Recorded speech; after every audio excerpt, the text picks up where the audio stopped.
Welcome to our channel. Today we how to transfer your MacBook data to a new Mac with Migration Assistant, complete guide step by step clearly.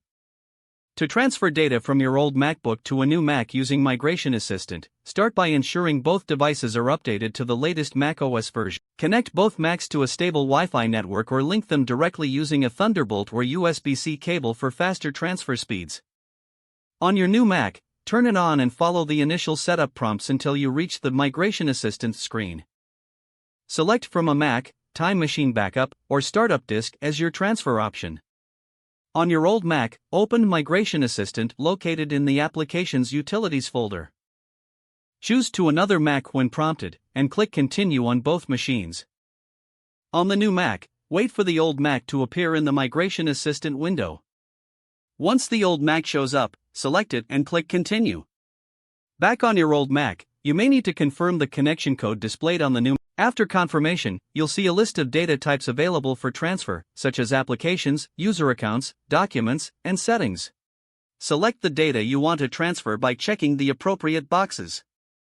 Click Continue to begin the migration process. The time required for the data transfer will vary based on the amount of information being moved. Once the migration is complete, you'll see a confirmation screen on your new Mac. After confirming, you can finish setting up your new Mac. Log into your transferred user account to access your files, applications, and settings. Finally, check to ensure that everything has been transferred successfully and is functioning as expected.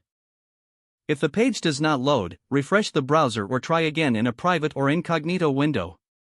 Make sure you are using the correct email address, then retype it carefully to avoid small typos. If your password is not accepted, use the reset option and create a new strong password you can remember.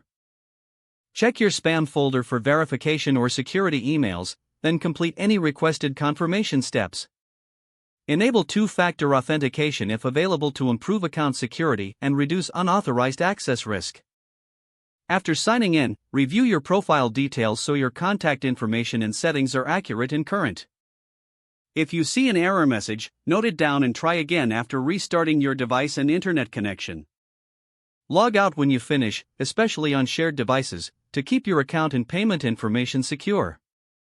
If the page does not load, refresh the browser or try again in a private or incognito window.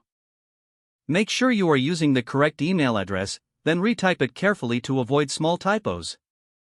If your password is not accepted, use the reset option and create a new strong password you can remember. Check your spam folder for verification or security emails, then complete any requested confirmation steps. Don't forget to like this video and subscribe to our channel for more step-by-step tech guides.